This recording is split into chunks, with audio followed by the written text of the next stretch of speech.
Merhabalar Sagas takipçileri. Bugün 2022 yılının izlediğimiz en iyi filmlerini listeliyoruz. 10 numarada kanalda da videosunu yaptığımız başrollerinde Will Smith'in olduğu Emancipation var. Emancipation, Amerikan tarihiyle ilgilenen kişiler için ve köle hikayeleriyle ilgilenen kişiler için biçilmez bir kaftan.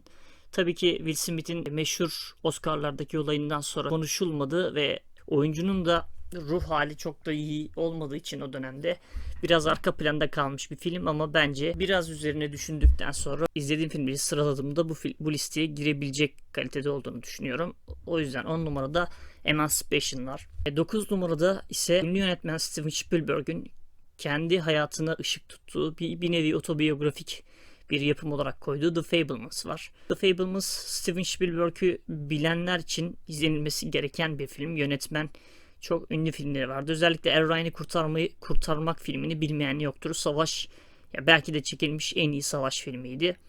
Dolayısıyla yönetmenin düşünce dünyasını nelerin şekillendirdiğini, hayattaki sorunlarıyla nasıl başa çıktığını görebileceğimiz bir yapım. O yüzden Steven Spielberg'ü seven kişiler için ve sinema, televizyon veya sinema ile iç içe olan kişiler için biçilmez bir kaftan bir film. Evet, süresi biraz uzun tutulmuş olabilir. Bazı yerler ağır ilerlemiş olabilir. Fakat yine de sinemayla iç içe olan kişiler ve yönetmeni takip eden kişiler için izlenilmesi gereken bir yapım olduğunu düşünüyorum. 8 numarada yine bu kanalda videosunu çektim.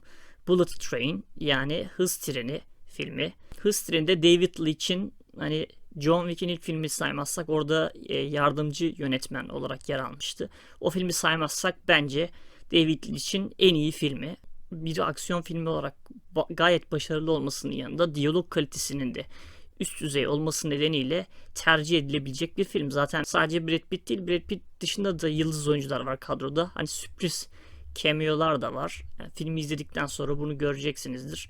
Yılın belki de en başarılı 2-3 aksiyon filminden biri olduğunu rahatlıkla söyleyebiliriz. 7 numaramızda ise The Menu var. The Menu aslında çok bilmediğim bir yönetmen. Çok fazla filmi olmayan Mark Mylod adlı yönetmen tarafından yönetiliyor. The Menu aslında bir nevi orijinal, yani bir normal çoğu izlediğimiz filmden biraz farklı yapıda bir film. İsmine bakıldığında aslında çok basit bir ismi. Yani düşündüğünüzde The Menu ne gibi bir şey sunabilir ki size? The Menu filmini gerçekten spoilersız anlatmak zor bir film. Şunu diyebiliriz: İnsanlar olarak karşımızdaki insanlara karşı veya bir iş yürüten insanlara karşı empatimiz azaldığında farklı insanlar farklı düşüncelere gidebilir. Bu da toplumdaki bozulmalara neden olabilir veya bazılarının beklenmedik tepkiler vermesine yol açabilir.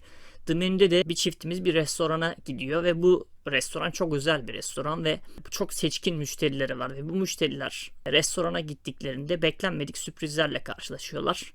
Çok fazla sürprizleri kaçırmak istemiyorum. Spoiler da vermek istemiyorum. O yüzden daha fazla yorum yapmayacağım, ama izlediğim en farklı filmlerden bir tanesiydi 2022 yılı için konuşursak, ve filmin sonuna kadar filmin içerisinde çok rahat bir şekilde tutacaktır sizi filmin atmosferi. Ve sonunda da aslında bir sürpriz bir sonla birlikte bitecek. O yüzden büyük ihtimalle beklentilerinizi karşılayacak bir film olacaktır The Menu. 6 numarada aslında biraz daha yüksekte olabilecek bir film. Avatar The Way of the Water, Avatar Suyun Yolu filmi. Bir önceki Avatar filmi 2009'da çıkmıştı ve yani yaklaşık 13 yıllık bir bekleyiş. Hem teknolojisinin gelişmesini beklemek, hem James Cameron'ın üst üste Avatar filmlerini yayımlamak istemesi nedeniyle ikinci film, üçüncü film ve dördüncü filmin bir kısmı çekilmiş durumda şu anda. Sanıyorum önümüzdeki yıl bir sonraki film yayınlanacak ve böyle üst üste filmler yayımlanarak devam edecek. Yani Avatar aslında birinci filmin üzerine bazı şeyleri geliştiriyor. Tuhaf bir iki yeri var. Yani bu kanalda da videosunu yapmıştık. Orada detaylı şekilde izleyebilirsiniz. Bir iki tuhaflığının yanı sıra şunu başarıyor film yani. İlk filmde biz bir evren görüyoruz. Bu evren görsel olarak çok güzel bir şekilde verilmiş ve bu çok güzel verilen evrenin üzerine mesela Orman Kabilesi diyebiliriz ilk filmdeki kabilenin adına. Bu filmde bunun üzerine Su Kabilesi diye farklı bir kabileyle tanışıyoruz ve bu evrenin biraz genişletilmesi konusunda gerçekten iyi işler yapılmış. İlk filmi beğendiyseniz bu filmi de beğenirsiniz. Fakat ilk filmde kalan sorunlar ikinci filmde çok fazla değinilmemiş ve üçüncü filme direkt aktarılıyor. Burada da bir filmin eksikliği var. Belki buralarda daha iyi olsa bu listede daha üst sıralarda olabilecek bir film. Avatar: The Way of the Water. Beşinci filmimiz Ron Howard'ın yönettiği, bu kanalda bir önceki videomuzda, Afet filmleri videomuzda da yer verdiğimiz, o yüzden üzerine çok fazla konuşmayacağım bu filmin. O videoda yer verdiğimiz için bundan birkaç yıl önce Tayland'da bir futbol takımı ve koçlarının bir şekilde mağarada mahsur kalmalarıyla başlayan bir olayın tüm dünya gündemine taşınmasını konu alan bir durum. Ya gerçekten ülkemizde de kötü şeyler olduğu için arama kurtarmanın ne kadar zor bir iş olabileceğini çok da biz normal insanlar bilemediğimiz için bu film bu konuda bu işi yapan insanların gerçekten hani süper kahraman filmleri falan diyoruz da gerçekten hani süper kahraman diyebileceğimiz insanlar olduğunu bize çok güzel anlatıyor. Biraz süresi uzun, yer yer tempo olarak düşebilir. Fakat yapısı itibariyle çok gerçekçi bir film. Ara ara böyle filmlerin herkesin izlemesi gerekiyor. En azından bilinçlenmek için. Tabii ki filmden ne kadar bilinçlenebiliriz diyebilirsiniz ama gerçekten en azından size empati yaptırır böyle filmler. O yüzden bu listede 5. sırada kendine yer buldu. 4. sırada ise belki bir sıra daha yüksekte yer verebileceğim fakat final listesini yaptığımda bir üst değildi bir altta yer verdiğim bir film The Batman. The Batman zaten Batman'i çok da anlatmaya gerek yok. Sadece diğer filmlerden birazcık farklarına değinebiliriz. Zaten arka planda da gördüğünüz gibi büyük bir Batman fanı sayılırım. Filmi beğendim. Neredeyse 3 saatlik bir film olmasına rağmen atmosferi olsun, oyunculuklar olsun, kötü karakter mesela The Riddler'ın bu filmde oluşu olsun, işlenişi olsun, bence iyi bir film. Fakat bu filmde olumsuz taraflarından bir tanesi neredeyse 3 saatlik bir film olması hasebiyle filmin bir kısmında ben odağımı kaybetmiştim sinemada izlerken. Hatırlıyorum, notlarıma da bakmıştım zaten eleştirisini yapacağım için. Çünkü bu filmin ben eleştirisini yazmıştım diye hatırlıyorum. Altına linkini bırakırım okumak isteyenler için. Ama İngilizce yazmıştım. Okumak isteyenler oradan okuyabilir. Oradaki notlarıma tekrar göz attım. Filmin bir kısmında sinemada sıkıldığımı yazmışım. 3 saatlik bir filmin sıkmaması gibi bir olay çok nadir olabilir. Oyunculuklar iyiydi fakat bahsetmem gereken eksikliklerden bir tanesi. Belki de neden 3 numarada değil de 4 numarada oldu. Andy Serkis çok beğendiğim bir oyuncu. Burada birazcık harcanmış gibi hissettim. Andy Serkis gibi bir karakterin Alfred rolünde olması ve ekran süresi çok az. Ve kötü karakterlere baktığımız zaman John Turturro'nun Carmine Falcone'si de çok tatmin etmedi beni açıkçası. Bir crime boss, yani bir suç patronu olarak beni çok tatmin etmedi. O yüzden filmin birazcık puanını gözümde düşürdü ama Robert Pattinson olsun, Zoe Kravitz olsun, Paul Dano olsun, bu oyuncular, hatta The Penguin'i canlandıran Colin Farrell gerçekten iyi iş çıkarmışlar oyunculuk açısından. Atmosfer olarak zaten hani Batman üçlemesini çok severim ben. Christopher Nolan'ın yaklaşımını benimsemiş Matt Reeves'te. Bu konuda da zaten hani bu evrene yakıştığını düşünüyorum. DC evrenine bu tonun. Bunu takip etmesi gerçekten iyi olmuş. O yüzden listemizin 4. sırasında kendine yer bulabildi bu film. 3 numaramızda ise All Quiet on the Western Front, yani Batı cephesinde yeni bir şey yok filmi. 3 numaramızdaki film Edward Berger tarafından yönetiliyor. Çoğunlukla Alman cast tarafından ve yönetmen de zaten bir Alman. Onun tarafından çekilmiş bir film. Ya biz savaş filmlerini hep genelde Amerikalıların gözünden izliyoruz. Burada birazcık farklılık yapmışlar. Almanların tarafından bu savaşı görme şansımız oluyor. Ama burada tabii durum 2. Dünya Savaşı değildi. 1. Dünya Savaşı konu. Almanların gözünden görmek iyi. Gerçekten Almanların içerisinde de barış yanlısı insanların olabildiğini, yani onların içerisinde de aslında filmin en basitinden en iyi yaptığı şey bir grubun savaşa gerçekten heyecanlı olduğunu, çünkü o savaşın içerisinde bulunmadıklarını fakat askere gönüllü olarak yazıldıklarında savaşın hiç de öyle kolay başa çıkılabilecek bir şey olmadığını gözler önüne sunan, çamur, kan ve kumun eksik olmadığı bir film. Ses miksajı özellikle çok beğendiğim yönlerinden bir tanesi oldu. Daniel Brühl dışında benim tanıdığım, bildiğim bir oyuncu da yoktu. Bu da gerçekten filmde çok bilmediğimiz oyuncuları izlediğimizden dolayı çok da şey yapmıyor yani. Burada aslında birazcık şey gibi yapmış. Yani Dunkirk filmindeki gibi mesela çok fazla bilmediğimiz oyuncular, sadece hani mesela Tom Hardy vardı. Burada da benzer şekilde çok fazla bilmediğimiz oyuncuların yanına bir tane star oyuncu Daniel Brühl eklenmiş ve güzel bir denge kurulmuş. Dediğim gibi ses miksajı çok iyi. Yani savaş atmosferini hissediyorsunuz. Bir Ryan'i kurtarmak muamelesi yapılmadığı sürece gerçekten çok başarılı bir film olduğunu düşünüyorum. Batı cephesinde bir şey yokun. 2 numarada ise aslında bu filmi 1 numaraya koyup koymamakla çok gittim geldim. Yani %51-49'la 2 numaraya koydum. Banshees of Inisherin, yani Inisherin'in ilham perileri diyebiliriz. Banshees of Inisherin birçok noktadan orijinal bakış açısı, bize sunduğu bakış açıları nedeniyle çok derinlemesine irdelenmesi gereken bir film. Gerçekten yani bu film okumayı seven insanlar var ya, işte film okuma videoları vesaire çekerler. Onların çok ilgisini çekebilecek bir film. Çünkü alt metinleri içerisinde olan hani diyaloglarının derinliği olsun, oyunculuklar olsun ve geçen konuşmalar, diyaloglar vesaire olsun, gerçekten çok başarılı bir film. Bunu bana bir arkadaşım söylemişti, yurt dışından önermişti aylar öncesinde. Ben de birkaç ay oldu gerçi bu filmi izleyeli. Bu filmin yönetmeni Martin McDonagh genelde Colin Farrell ve Brendan Gleeson'ı tercih eder. Beraber birkaç film çektiler ve bu filmde de bu ekip bir araya toplanmış oldu. Banshees of Inisherin hani 20. yüzyılın başlarında bir hikayeyi anlatıyor olmasına rağmen bizi şu anda da, yani şu andaki 21. yıl insanını da bağlayacak bir durum. Hani doğal afetleri vesaire bir kenara bırakırsak insan ilişkilerini öncülleyen bir film olduğu için çok önemli bence. Karakter bir tanesi geliyor en yakın arkadaşına, neden benimle görüşmüyorsun? Why don't you come to pub? Pub'a neden gelmiyorsun? Diyor ve o anda şeyi fark etmiyor.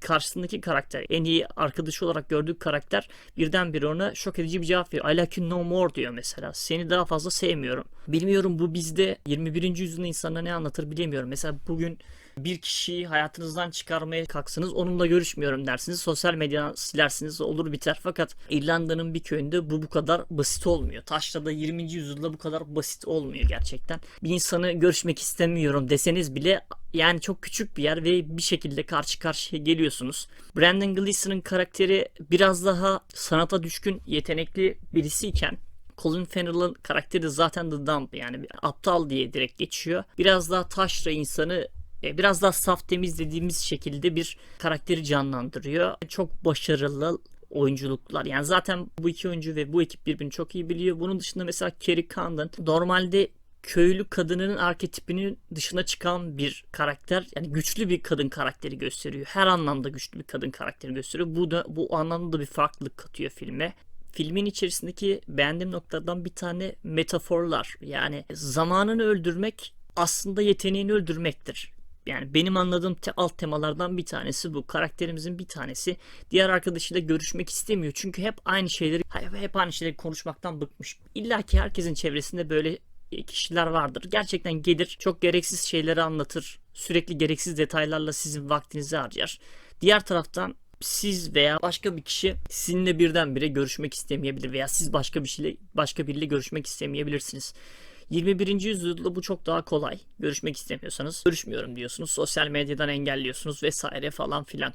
Çok rahat taşınabiliyorsunuz ama işte İrlanda'da o dönemde bu kadar veya dünyanın neresinde olursanız olun o dönemde bir yerden bir yere gitmek zor ve bu durum açmazlara neden oluyor. Çünkü yani bir tane yol var diyelim o köyde. Başka yolu da kullanamıyorsunuz. O yoldan geçerken en yakın arkadaşınızla karşılaşabiliyorsunuz. Bu anlamda etkileyici bir film. Ve Colin Farrell'ın karakteri bir yerde gidiyor mesela. O arada iç savaş dönemi de yani. Ülkeler 1. Dünya Savaşı'ndan çıkmış ve 2. Dünya Savaşı'nın, yani 1. ve 2. Dünya Savaşı arası bir dönemi de anlattığını düşünürsek İrlanda'nın da bir iç savaşı var o dönemde. Colin Farrell'ın karakteri o kadar böyle naif bir karakter ki bakıyor, silah seslerini duyuyor ve şunu söylüyor. Ne için savaşıyorsunuz diyor. O kadar saf bir karakter ki bunun bile farkında değil ve arkadaşını kaybetmek istemiyor. Hani sosyologların da inceleyebileceği bir film olduğunu düşünüyorum. Hani bu filmi 1. sıraya da koyabilirdim. Çünkü son zamanlarda izlediğim en farklı filmdi. Yani hem art house sanat filmi kalibresinde olacak hem de 21. yüzyıl insanına veya genele hitap edilebilecek bir film olması hasebiyle çok başarılı bulduğum bir film. Ve 1 numaraya geldik. 1 numara aslında filmi izlediğim andan itibaren Top 10 listemde olacağını bildiğim, üzerine eleştiri de yazdım. Hatta I Ain't Worried şarkısını da içinde barındıran bir film. Hani bu film her yönüyle çok başarılı bir film. The Banshees of Inisherin'e göre bu filmin adını söyleyeyim isterseniz. 1. filmimiz Top Gun Maverick. Top Gun Maverick her yönüyle beni tatmin eden, beklentilerimi karşılayan bir film oldu. Orijinal film 1989'daydı galiba Top Gun. İlk filmi de ben izlemiş birisi olarak o filmi de beğenmiştim ama hani Top Gun serisinin yani franchise'ın büyük bir hayranı değildim. Tabii ki beğendim filmi. Güzel bir film olduğunu düşünüyordum. Özellikle uçak sahneleri konusunda dönemine göre tartışmasız en iyi filmdi ve şimdiki Top Gun Maverick'te de bu sahneleri o kadar ileriye götürdüler ki bir IMAX salonda böyle bir film izlemek çok tatmin ediciydi. Uçak sahneleri olsun, birinci filme göndermeler olsun, birinci filmde arasında bağlantılar olsun. Gerçekten çok başarılı bir film. Joseph Kosinski'nin yönettiği bu filmde başrolde Tom Cruise var zaten. Yani Tom Cruise'dan zaten kötü bir film çok zor. Yani oyuncu kastının çoğunun uçakları kendileri sürüyor olması. Tom Cruise zaten kendi dublörlük sahnelerini kendisi yapan bir oyuncu. Uçağı da kendisi kullanıyor. Her anlamda tatmin edebilen ve 7'den 70'e herkesi çekebilecek bir film kendine.